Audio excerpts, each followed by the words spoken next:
Am I live? Good morning. This is my other me. This is my vicarious me, and I'm going to talk about that today. But first, I'm going. Did that start before? You have no idea. You have no idea when things move along here, and I have all these technicians doing all the camera techie things that I shouldn't be doing. You will see how confusing it was for me to do this. Anyway, good morning, Abby. Why, good morning, Abby. All right, hang on a sec. I'm going to scooch in here because I need to do this other screen, right? I need to refresh it. And because I want to be able to talk to you when you tune in. Seems like a good idea. Seems like a good idea to me. Action needed. Too low FPS. You know how annoying it is when somebody does that. Okay. This is my. There we go. There we go. There she is. Okay. Alrighty then, kids. Today, I want to talk about pressure. I want to talk about all the things that we impose on ourselves when we don't realize that we don't need to impose those things. And the reason I want to talk about that today is because we are hearing a lot of people who aren't normally overreacting. We're hearing them yelling and being over the top. And by the way, hello everyone. Mom here, Abby's other alter ego. Hello.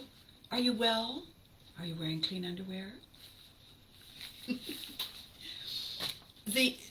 What I want to talk about today is how much joy we fritter away, we lose when we're not focused on why we're here, why we came. Good morning, Vern. You made it. Yay. One of the things that happens when we get distracted from the reason we got in the boat in the first place is because of external pressures, external expectations placed upon us, or our expectation that those pressures are there. They may not be. So I think that as things are shifting, people are starting to say, is it over? Is it over? Are we safe yet? Are we there yet? I'm noticing what happens in that last, quarter mile to the finish line, is that people have kind of a weird, unsettled way of coping. And one of the ways that happens is that people yell at other people. And it's a way of projecting what is not working for us. We all do it. We all do it, and a lot of us do it all the time, which we can fix. So to begin with, here it is 10 o'clock. It's Thursday. It's the 17th of March. For those who wear the green and feel the urge, it's time to eat and drink things all the wrong color today. I was thinking of dressing in something that looked like slime because also green. And then I thought, you know what? I kind of want to be me today. I kind of want to be the me today. So I'm settling back in my chair because this is sort of like it's a morning fireside chat. So here we go. I think that my urgency, my anxiety, when I used to do live shows,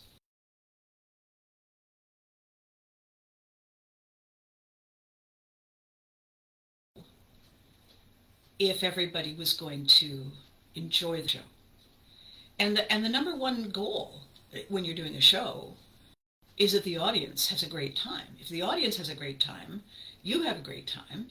If they have an awesome time, they tell their friends, and they bring them to the next show, and everybody wins.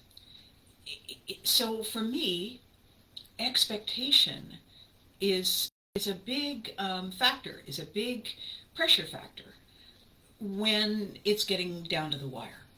I want everything to be set up for people in such a way that they feel heard, that they feel special, that they feel this show is all about them. And I am so glad they came. That's my goal. Otherwise, why am I here? I could be doing something else. So the fact that I've chosen this means that it's like a couples dance. It's you and I dancing together, and I'm leading, but it's your song, really.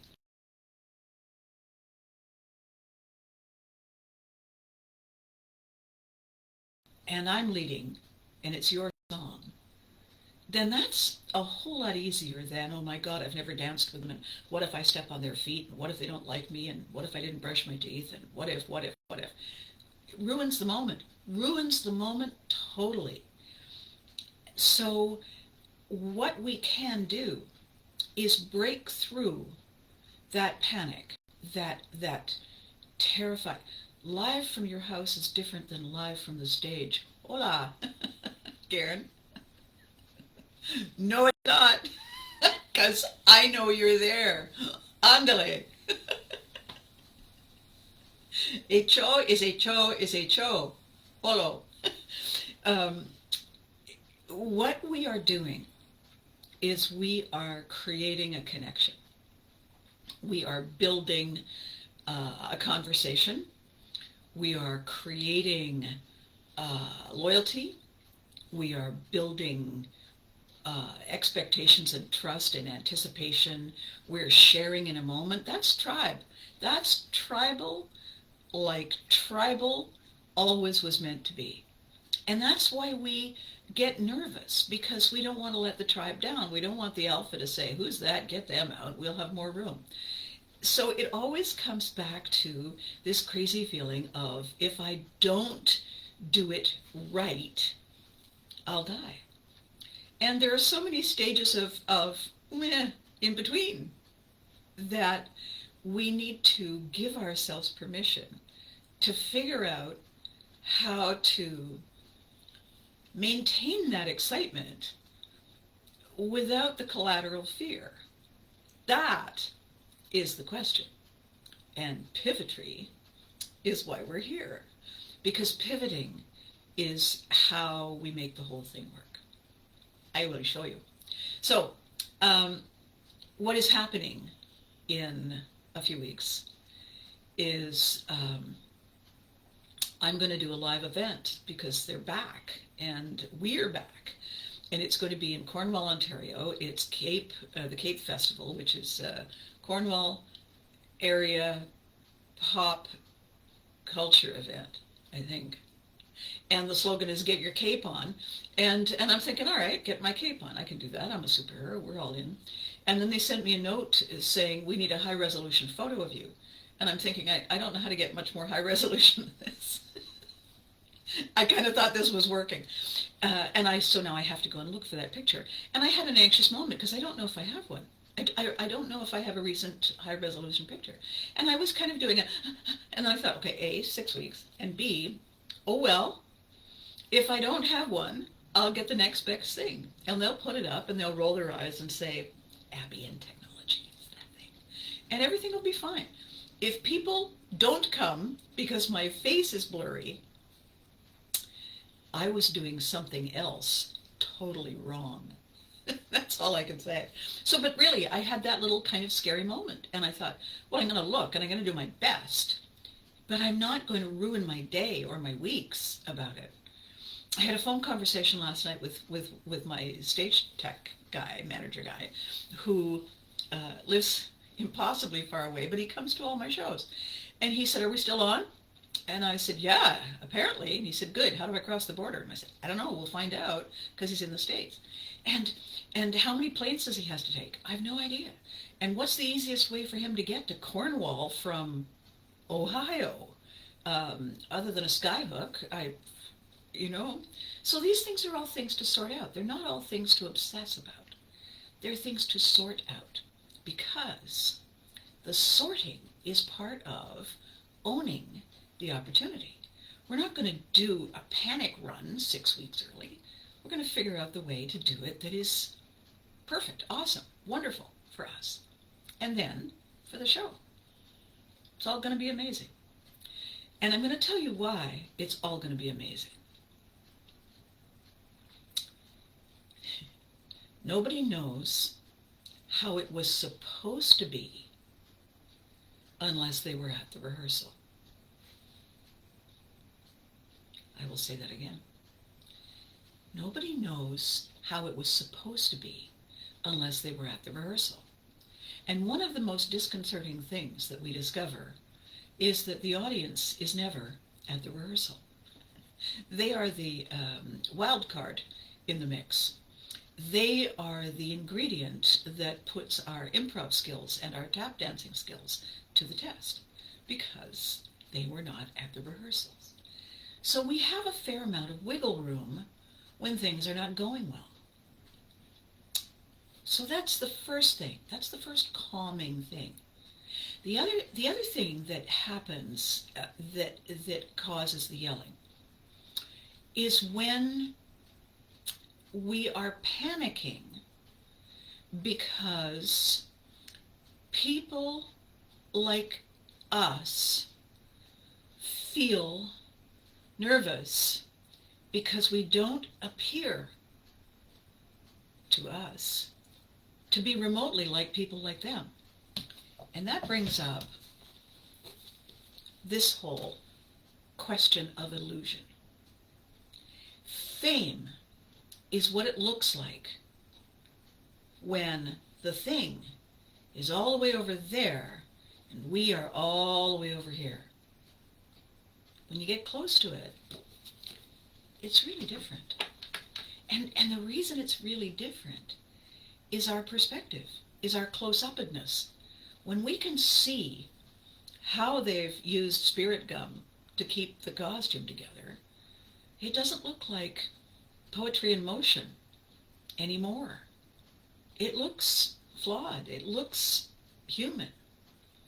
When I was thinking about the topic today, when I was thinking about what I wanted to talk about today, I was thinking about that wonderful song, Under Pressure. And I found the video mix that marries Queen and David Bowie performing. And it's a wonderful song, and I'm not going to sing it, even though I can hear it in my head. And I so want to be able to, give those first notes, those iconic notes, and I can't do it well. I know I can't do it well. I often try, and I don't want to ruin the fact that you can hear those iconic notes. So what I'm going to be content with is the Calvin and Hobbes equation. Calvin is a little kid. Hobbes is whatever we decide Hobbes is. We get to choose who Hobbes is. So you get to choose how you think I sing, and I get to choose not to have you hear the reality. So I have eliminated that pressure, even though I really wanted to do it. So David Bowie had issues. Queen.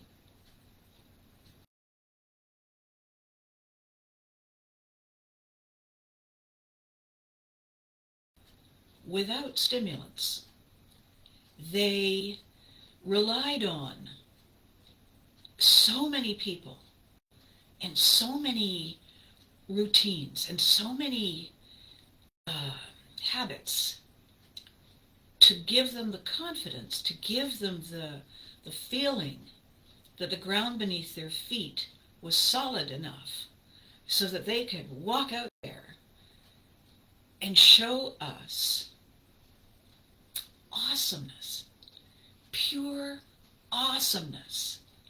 And that's all we could ever see. Unless we, turned down the volume and brought the picture in close up and decided to look for all their flaws. Well, why would we do that? Well, we do that because we do it to ourselves. We don't do it to other people. When it's other people, it's vicarious. We're living through what we think we see. We want to be what we think that looks like. We want to feel the way we think that feels. It's vicarious. It's a wonderful fiction. It's a yummy moment. There's chemistry involved. But it's not real. We don't need to be under pressure to make it perfect, because it's just one of our lovely, lovely fantasies. So many things are.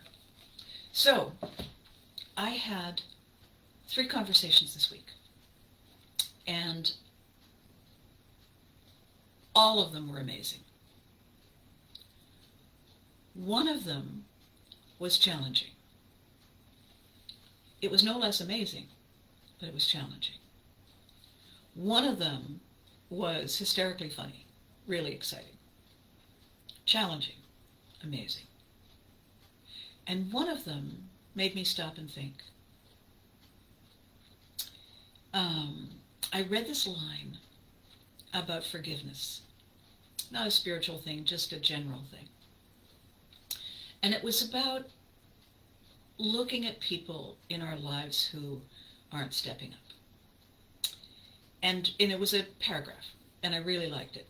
Copied it, printed it, so I have it to think about. And one of the lines was, love them where they are. Love them where they are. Love them as they are, because they know. They don't need you to tell them that they're not perfect, that they're not stepping up, that they're not doing the right thing. They don't need you to scold them. They need you to love them, because they're having a hard time loving themselves when they're feeling inadequate. All we have to do is love them where they are. We'd like them to get better. We'd like them to show up. We'd like them, if they're in the boat, to actually row, because, by the way, they're taking up a seat. If they can't, or won't, or don't, well, that's a lesson to learn. If we desperately need someone who can and will row on demand, on command, in a timely fashion, then we have to love them and let them go. And the reason I'm telling you that is because the first person we do that to, the first person we scold, the first person we hold to account, the first person we yell at, isn't them. It's us. Because we're terrified that we don't measure up. We're terrified that we're not good enough. We're terrified that we can't get people to hear us, that what we're saying doesn't matter, that our needs are irrelevant. And if all those things are true, and they must be true, because why else would I feel this way? If all those things are true, then they're going to throw me out of the cave and I'll die. Okay, that's a bit extreme, but that's the cave brain talking. So, I mentioned it on Tuesday, and I want to say it again. The way we get the cave brain to say, well, there, that was scary, we're good now, is to tell it, thank you. We're safe. We're happy. We're safe. We belong. Thank you. Use emotion. Feel the gratitude. Tell the cave brain, I'm so grateful. Thank you. Thank you. And that gives the cave brain permission to say, okay then, I'll just get back to making sure your heart beats and that you blink. Because boy, that was a rush.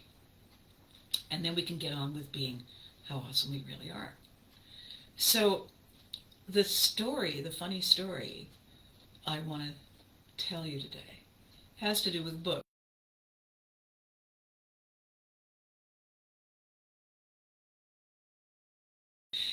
I don't know if it's the gods, if it's the Viking gods or the theater gods or it's the whoever it is.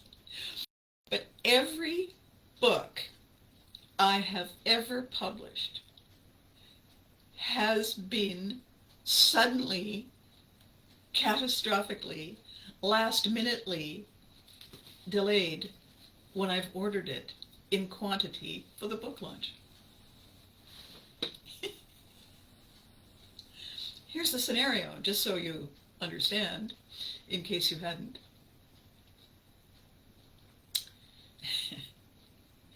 You've invited people to a party. They're all going to wear their fabulous stuff. You've managed to lose enough weight so you can fit into your fabulous stuff. You've found the location. It's crazy wonderful. You've arranged to have wine and cupcakes and perfume and face cream and crazy guests, and it's just going to be incredible. They've bought their tickets. They've sent the money. They've ordered the books. And the books aren't coming. 3 times. 3 times this has happened to me. So last night I was talking to him about Pivotry, the Pivotry in Motion collection. And he said, do you think you could have them ready for Cape for the show at the end of April? And I said, oh my God, wouldn't that be amazing? Oh, if we could live stream that. Here I am at this event, and there's all the cosplayers, and there's, you know, the fans, and there's the other guest celebrities and stuff, and I've got books. Wouldn't that be? And then I stopped. And the two of us, me on my end of the phone and him on his end of the phone in Ohio, the two of us burst into laughter. And we laughed really, really hard. You know how you laugh where you either fall over sideways or you just, you know, tears are streaming down your face, because we both suddenly remembered the absolute panic when the books come, you know, 5 minutes before showtime. And I said, I have a plan. Let's keep things simple this time. Let's not try to be all things to all people. When people are at the event, if I have just the author's copy, they can order the books. I'll sign them, ship them off. There's always another way. And I thought, yes, that's exactly how easy it is. 6 weeks ahead to set up a scenario that is doomed to fill me with panic and terror. Why would I do that a 4th time? Somebody has to learn from their mistakes. It could be me. It could be me after all this time. What do you say? So, I have been interviewing all these really crazy people, crazy wonderful people for the Pivotry books. Oh, David's here. Good morning, David.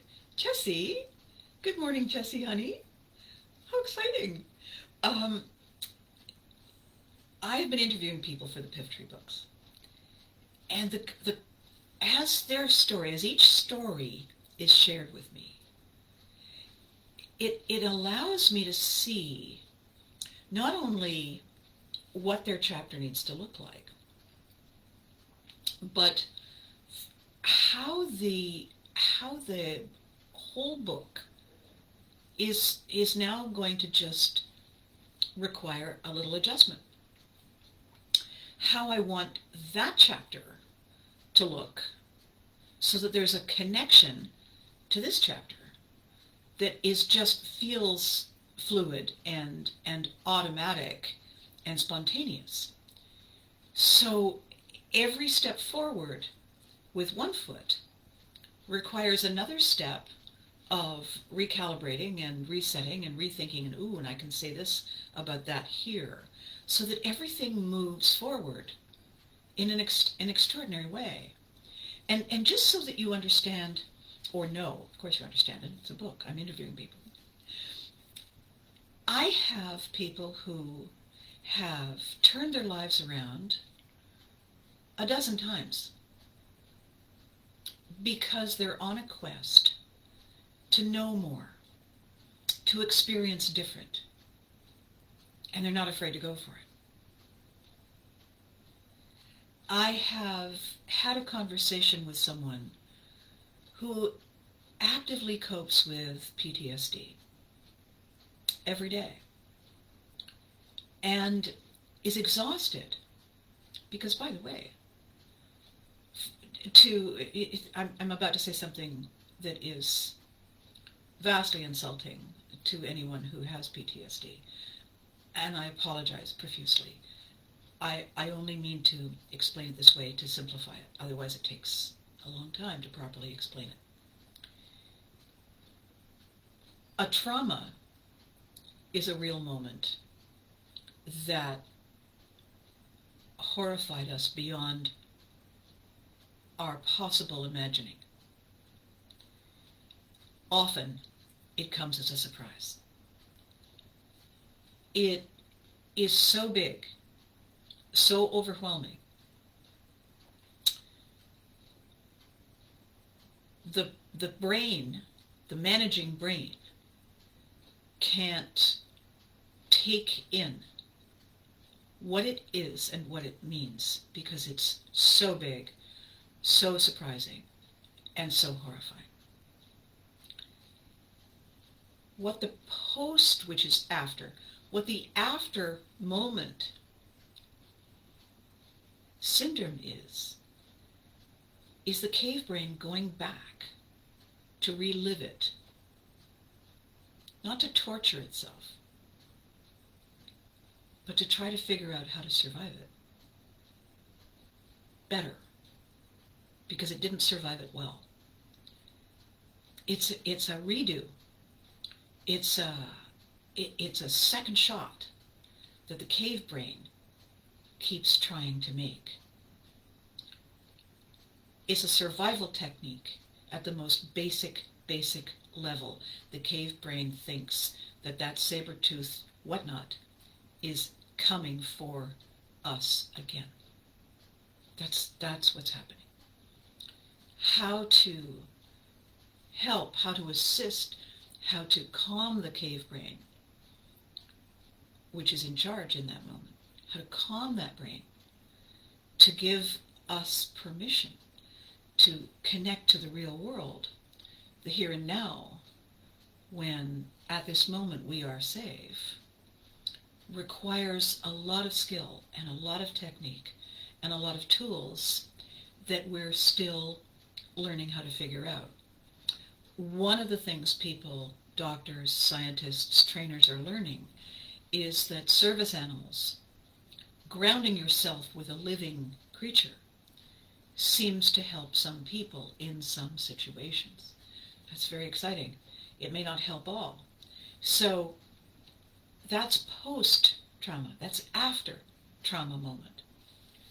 Chronic trauma is reliving what happened first while it's still happening.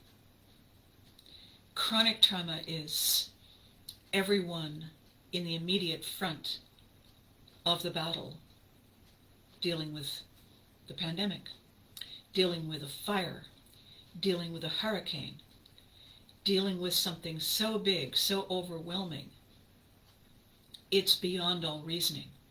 War, famine, death, all of these things that we are not trained, we're not equipped, we have never learned. We don't have the instruction book to manage. That's pressure. That's pressure that is brought on, that we didn't put in place tools or supports to help us understand and handle. So, the reason I'm bringing all this up, the reason I'm talking about this today, is those old habits we have always used to drive our adrenaline up, to create the drama, to create the excitement, to have that moment, is a bit of self-indulgence right now. And we need to probably put it aside. Why? Because the pandemic is still echoing. We're still feeling the ripples. If where we live, if where you live, people are saying, I'm so done with it, great. Are you done with it? Because if you're not, then keep your tools handy, whatever those tools may be. Keep them handy. You know, when you fix a roof, you need tools. When you fixed the roof, you say, there, that won't leak again. Okay, but don't throw the tools away, because it could, on the off chance, and it usually leaks when it's raining. So be prepared. Be one of those people. Be prepared, just in case. Don't obsess. Don't live your whole life focused on it, but be prepared. And one of the ways to prepare is to recognize when we are needlessly trying to control things beyond our control, that don't matter, that aren't important. We need to stop yelling at each other.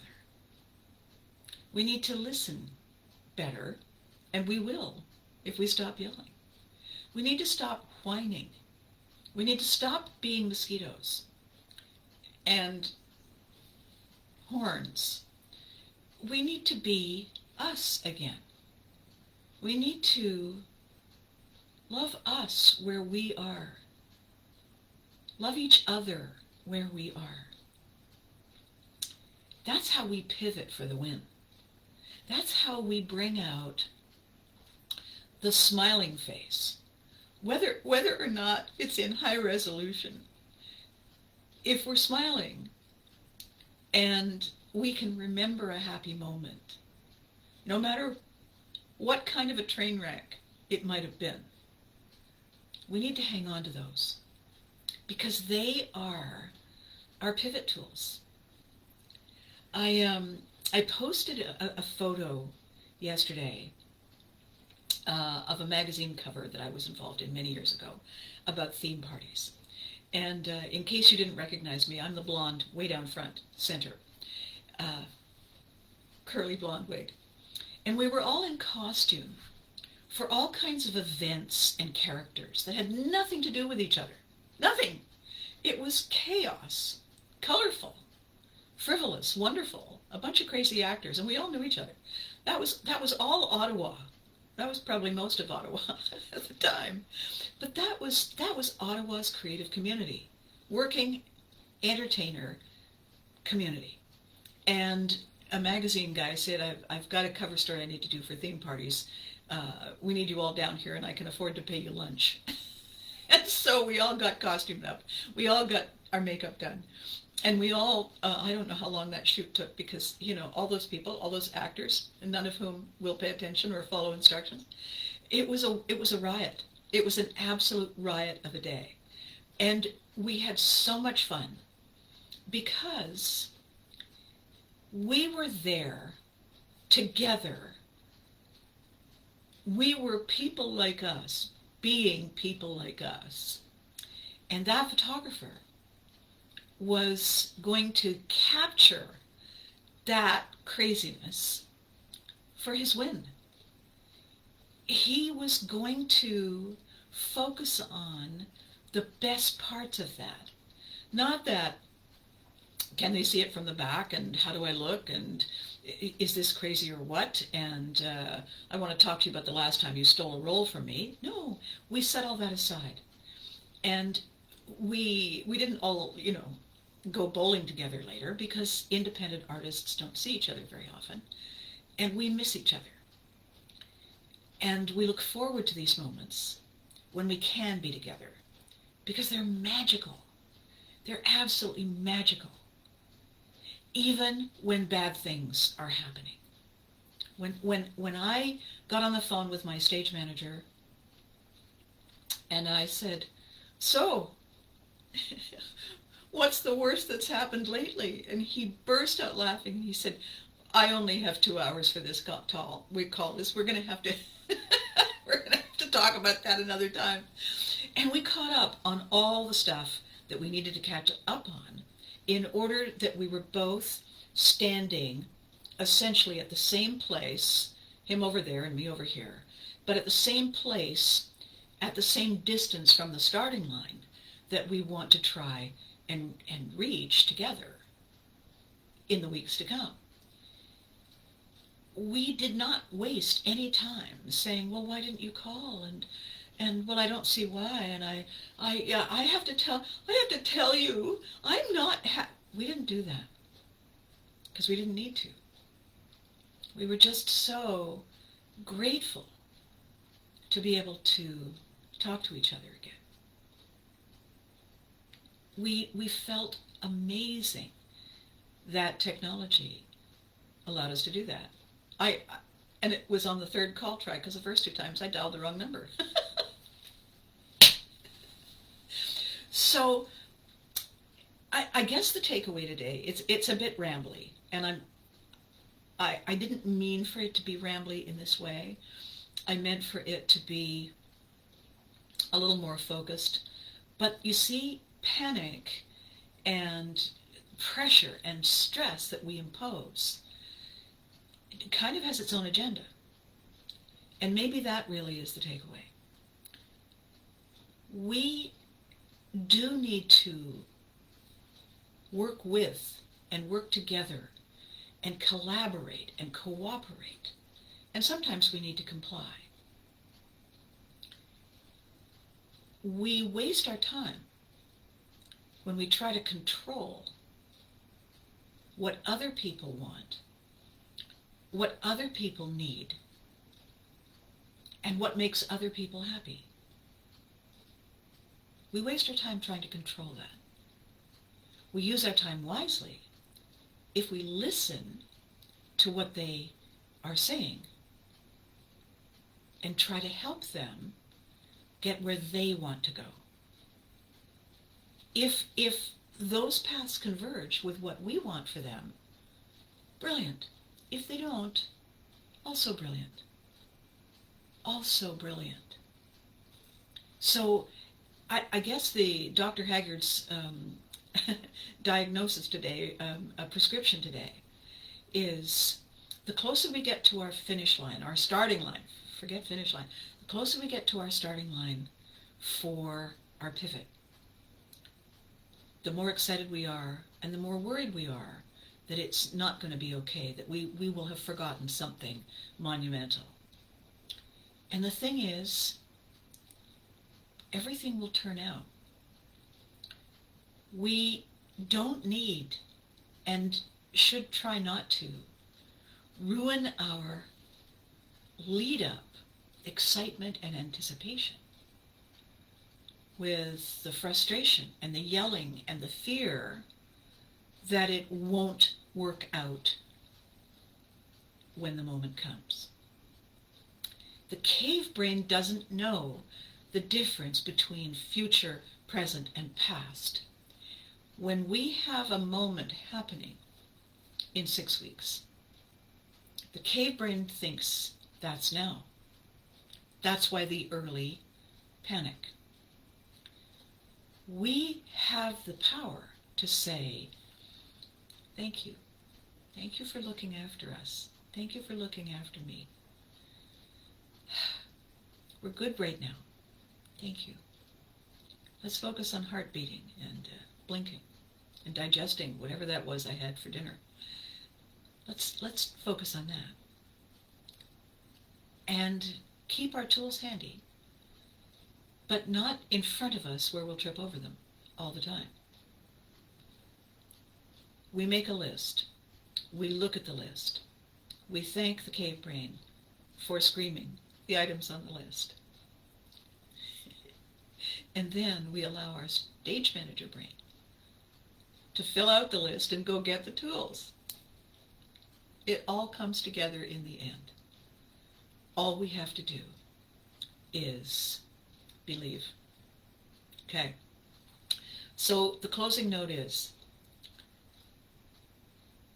I talk a lot about people like us do things like this, and people like us did things like that.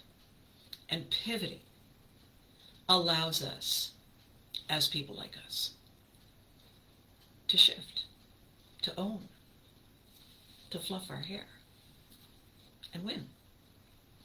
Correct? That's what I keep saying. Okay, here's the thing I keep forgetting to say. People like us are all of us. There's no such thing as people like them. It's fiction. It's not true. We're all people like us. We all have the superpower to pivot, to win it, to own it, to rock the moment. We all do. We need to stop yelling. We need to take a breath. We need to play under pressure and not feel the pressure, but to dance to it.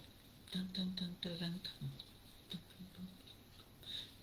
I did it very softly. I'm sorry. Okay, so the weekend is upon us, and the temperatures are doing crazy things, and people are doing crazy things. So in between now and when I see you on Tuesday next week, please comment on what you're seeing. Before we go, please just chime in. Hey Abby, I'm here. So I can, hey you, thanks for joining, right back. Okay? We have two more subscribers on the YouTube channel. We're at 70. Oh. So it's working. Please mention it. Please mention it to your friends. I think that's just so exciting. And I have lots to share about what's coming next week. So until then, like it, comment, share it. Be good to you. Stop yelling. Be good to you. Think of something wonderful. Write it down. Think of one wonderful thing that just makes you go, yes, yes. One. Write it down, look at it, and say, absolutely. You and me. Do that. That's how you be good to you. Thank your cave brain. Feel the love, all right? And hug your loved ones. Do you realize what they put up with from you? And I will see you next time. Thank you so much for spending this time with me. You're awesome.